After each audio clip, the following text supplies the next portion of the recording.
Alright, this is for a Dyson DC-25 hose end replacement video if you're interested in fixing a split hose end on this vacuum cleaner here.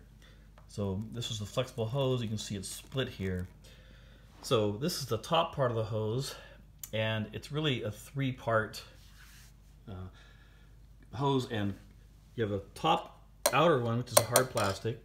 You have the center one, which is a really pliable, soft plastic rubber piece, another hard plastic internal one, and then the hose itself. So this hose threads onto this black piece here at the bottom.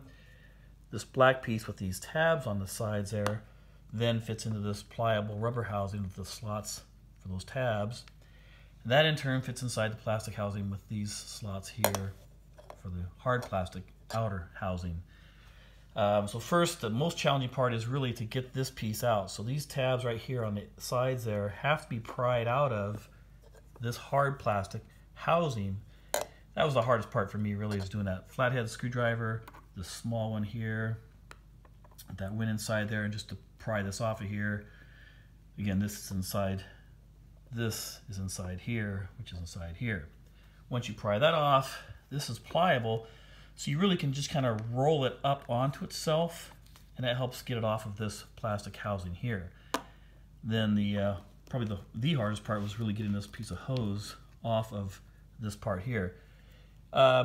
It's a wire hose, and it's kind of threaded or screwed onto here. It was either some adhesive on there, as you can see some remnants of some of the vinyl or adhesive, or it could have been just the vinyl that this is wrapped in.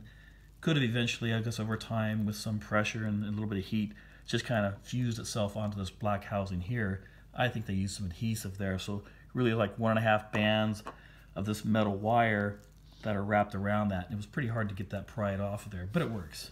The next step would be to cut this hose back to a point where it's no longer ripped or torn, and then rethread it on here. You could probably use some adhesive, I suppose.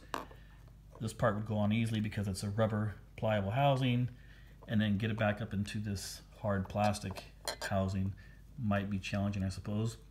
I'm not going to do that. I just ordered on Amazon a complete hose end assembly replacement. It includes both end attachments, a full hose, 27 bucks on Amazon.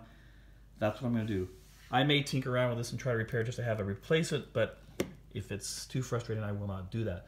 But that's what's involved in a DC-25 hose end disassembly if you want to take that on yourself. So it's not super hard, but it's not super easy like some might suggest on there, but that gives you a good breakdown of what's going on with that. Good luck.